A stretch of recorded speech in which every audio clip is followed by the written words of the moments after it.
எல்லா தமிழ் மக்களுக்கு வணக்கம். நான் மைக் சுதாகர், மெமிகிரி ஆர்டிஸ்ட்டு. அதாவது இன்றைக்கி தமிழ்நாட்டில் ஒரு பரபரப்பான ஒரு நியூஸ் போயிட்டுருக்குங்க. எல்லா பேரண்ட்ஸும், எல்லா ஸ்டூடெண்ட்ஸும், எல்லா பெண்களும் தெரிஞ்சுக்கக்கூடிய, அறிஞ்சிக்கக்கூடிய, நடந்துக்கக்கூடிய ஒரு விஷயத்தை பற்றி தான் நம்ம அங்கே பார்க்க போகிறோம். சென்னை அண்ணா பல்கலைக்கழகம், அதாவது அண்ணா யூனிவர்சிட்டின்னு சொல்லுவாங்க. இந்த யூனிவர்சிட்டி பற்றி தெரியாதவங்க யாரும் இருக்க மாட்டாங்க.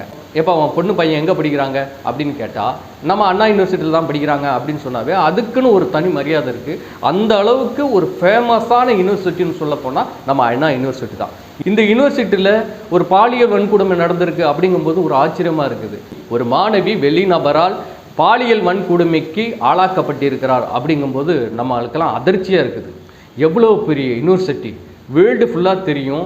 அதுவும் சென்னையில் சென்ட்ரல் பிளேஸில் இருக்குது. நிறைய பேருக்கு இந்த யூனிவர்சிட்டி எங்கே இருக்குன்னு தெரியாது. சென்னையில் இருக்கிறவங்களுக்கு நல்லாவே தெரிஞ்சிருக்கும். ஸோ வெளியில் கிராமங்களில் இருக்கிறவங்களுக்குலாம் தெரியாது. சென்னையில் ஒரு சென்ட்ரல் பிளேஸில் கிண்டிங்கிற இடத்துல இருக்குது.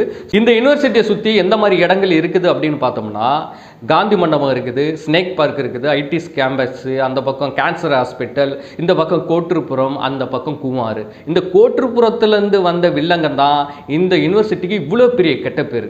அதாவது இந்த அங்கே படிக்கும் ஒரு மாணவிக்கு இந்த பாலியல் வன்கொடுமை ஏற்பட்டதுக்கான காரணம் என்ன, வெளிநபர் எப்படி உள்ளே வந்தார், இந்த பொண்ணு எப்படி பாலியல் வன்கொடுமைக்கு தள்ளப்பட்டாங்க, இவங்க எப்படி இந்த அளவுக்கு இந்த நியூஸை கொண்டு வந்தாங்க அப்படிங்கிற தகவலை சொல்கிறேன், கேட்டுக்குங்க.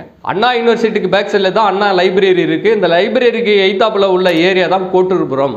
இந்த கோட்டுப்புறத்தில் ஒரு வண்டி கடையில் பிரியாணி கடை வச்சுட்டு இருந்தவன் தான் இந்த ஞானசேகருங்கிறவன்.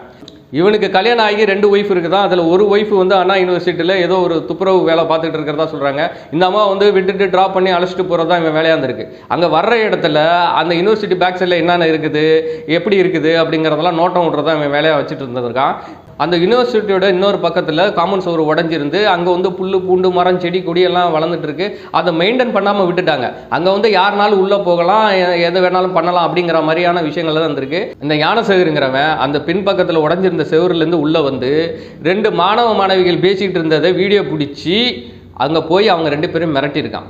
அதாவது பாதிக்கப்பட்ட பொண்ணையும் அந்த பையனையும் மிரட்டியிருக்கான். அவங்க பேசியிருந்த வீடியோவை பிடிச்சி அதில் அந்த பொண்ணோட ஐடி கார்டை வாங்கி அவங்க பேரண்ட்ஸோட நம்பர் எடுத்து நான் உங்கள் பேரண்ட்ஸுக்கு இந்த வீடியோ அனுப்பிச்சிருவேன் போய் பிளாக்மெயில் பண்ணியிருக்கான். அந்த மாணவனை அடித்து துரத்திட்டு இந்த மாணவியை வழிகட்டாயமாக பாலியல் வன்கொடுமை பண்ணியிருக்கான். இந்த சம்பவம் நடந்து 2-3 நாள் ஆனா அந்த பொண்ணுக்கு மன உடைச்சல் வந்திருக்கு. அதுக்கப்புறம் அந்த பொண்ணு வந்து பேரண்ட்ஸ்கிட்ட சொல்லியிருக்கு, இந்த மாதிரி நடந்துருச்சு அப்படின்னு சொல்லியிருக்கு.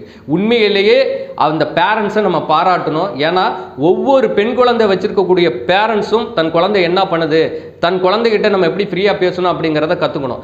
அதேமாதிரி குழந்தைகள் வந்து என்ன வெளியில் நடந்தாலும் அதை வந்து பேரண்ட்ஸ்கிட்ட சொல்லணும் அப்படிங்கிற மனப்பான்மை இந்த பேரண்ட்ஸை பார்த்து தெரிஞ்சுப்பாங்கன்னு நினைக்கிறேன். ஸோ அவங்க உடனே போய் போலீஸ் ஸ்டேஷனில் கம்ப்ளைண்ட் கொடுத்த உடனே நம்ம தமிழ்நாடு போலீஸை பற்றி சும்மா சொல்லக்கூடாதுங்க. உடனே ஸ்டெப் எடுத்து 2 நாளில் அந்த ஞானசேகருங்கிறவனை பிடிச்சி விசாரணை பண்ணதில் நிறைய தகவல்கள் வந்து வந்துக்கிட்டே இருக்குதுங்க. அதாவது புதுசாக ஒருத்தன் வந்து ஒரு பொண்ணை பலாத்காரம் பண்ண முடியாது, ஒரு அனுபவப்பட்ட ஒருத்தனால தான் அந்த மாதிரி பண்ண முடியும். அவனை பற்றி தகவல்கள் கேட்கும்போது அவங்க வீட்டில் அவங்க தம்பி கூட சொல்கிறாரா, என்னவா இவனுக்கு இதே வேலையாக இருக்குது, இது மாதிரி தான் பண்ணிக்கிட்டு இருக்கான் அப்படிங்கிற மாதிரியான விஷயத்த சொல்லியிருக்கான். ஏன்னா வீட்லேயே அவனை வெறுத்துட்டாங்க. போலீஸ் இன்னும் ஸ்ட்ராங்காக பிடிச்சி அவனை விசாரணை பண்ணியிருக்காங்க. ஸோ இவன் ஃபஸ்ட்டு வந்து நான் பண்ணலை, இதுக்கும் எனக்கு சம்மந்தம் இல்லை அப்படிங்கிற மாதிரியான விஷயங்கள் சொல்லியிருக்கான். போலீஸ் விசாரணை நல்லா டைட்டாக பண்ணோன்னே ஆள் உண்மையெல்லாம் கக்கிட்டாரு, நான் அந்த மாதிரி பண்ண அந்த மாதிரி பண்ணான்னு. அவனோட செல்ஃபோனை எடுத்து பார்க்கும் பொழுது ஏகப்பட்ட படங்கள், ஏகப்பட்ட வீடியோஸ் வச்சுருக்கானாங்க. போலீஸே கொஞ்ச நேரம் மிரண்டு போய் நின்றுருக்காங்களாம். அந்த அளவுக்கு வெறித்தனமாக இருந்திருக்கான். அண்ணா யூனிவர்சிட்டி ஃப்ரெண்டேஜ் வந்து ரொம்ப நல்லா இருக்கும், நல்லா கார்டன்லாம் செட் பண்ணி அழகாக இருக்கும். ஆனால் அந்த அண்ணா யூனிவர்சிட்டிக்கு பேக் சைடில் நிறைய இடம் இருக்குது, அதை மெயின்டைன் பண்ணாமல் விட்டுட்டாங்க. 2வது சிசிடிவி கேமரா வச்சும் பிரயோஜனம் இல்லை, அது எதுவுமே ஒர்க் ஆகலை அப்படிங்கிற தகவலும் வந்துட்டு இருக்குது. அதாவது போலீஸ் வந்து உடனே நடவடிக்கை எடுக்கணும்னா வைங்களேன், அந்த சிசிடிவி கேமராலாம் இருந்துச்சுன்னா சீக்கிரம் ஸ்டெப் எடுத்து அந்த குற்றவாளியை சீக்கிரம் பிடிச்சிருவாங்க. சிசிடிவிலாம் ஒர்க் ஆகாதனால போலீஸ் சம்பவம் நடந்த இடத்துக்கு போய் இங்கே யார் அதிகமாக ஃபோன் பேசியிருக்கா, யார் மூலியமாக ஃபோன் வந்திருக்கு, இந்த இடத்துலேருந்து யாருக்கு கம்யூனிகேஷனில் இருந்திருக்காங்க அப்படிங்கிற டவரை வச்சு கண்டுபிடிச்சி இவனை பிடிச்சி பாதிக்கப்பட்ட மாணவி வந்து இப்போ ஹாஸ்பிட்டல் அட்மிஷனில் இருந்தாங்க. ஸோ வீடியோவில் காமிச்சு இவன் தானான்னு கன்ஃபார்ம் பண்ணி இவன் போட்டிருந்த டிஷர்ட்டை வச்சும் அந்த பொண்ணுக்கிட்ட ஃபோட்டோ அனுப்பியும் கன்ஃபார்ம் பண்ணிட்டாங்க. அப்படி கன்ஃபார்ம் பண்ணி இவனை விசாரணை பண்ணும்போது ஏகப்பட்ட தகவல்கள் வந்துட்டு இருக்காங்க. அதுவும் அரசியல் பலம் இருக்கிறதாகவும் சொல்லிட்டு இருக்காங்க. இடையில அண்ணாமலையை பார்த்தீங்கன்னா நான் செருப்பு போட மாட்டேன், சட்ட ஒழுங்கு சரியில்லை அப்படின்னு சொல்லி சாட்டையில் அடிச்சிட்டாரு. ஏகப்பட்ட பேர் அவரை கலாச்சி வீடியோஸ் எல்லாம் போட்டுட்டு இருந்தாங்க. ஆனால் உண்மை தெரியாமல் நம்ம எதுவும் சொல்லக்கூடாது இல்லையா? ஞானசேகருங்கிறவனுக்கு ஆளுங்கட்சியோட சப்போர்ட் இருக்குங்கிற மாதிரியான விஷயம் தெரிஞ்சு அண்ணாமலை இது மாதிரி பண்ணிட்டு இருக்காரு. இது ஒரு அரசியல் ஆக்காதீங்க. பெண்ணுக்கு நடந்த இந்த மாதிரியான ஒரு கொடூரம் மக்களிடையே பெரும் ஒரு கொந்தளிப்பை ஏற்படுத்தி இருக்குது. மக்களுடைய கேள்வி என்னன்னா, ஏன் இந்த மாதிரி சுத்தமாக வச்சுக்கல, சிசிடிவி ஏன் ஒர்க் ஆகலை, இந்த மாதிரி வன்கொடுமை நடக்குது, இதெல்லாம் சேஃப்டியாக வச்சுக்கணும் அப்படிங்கிறதுக்காக மக்கள் வந்து கேள்வி எழுப்பிட்டு இருக்கிறாங்க.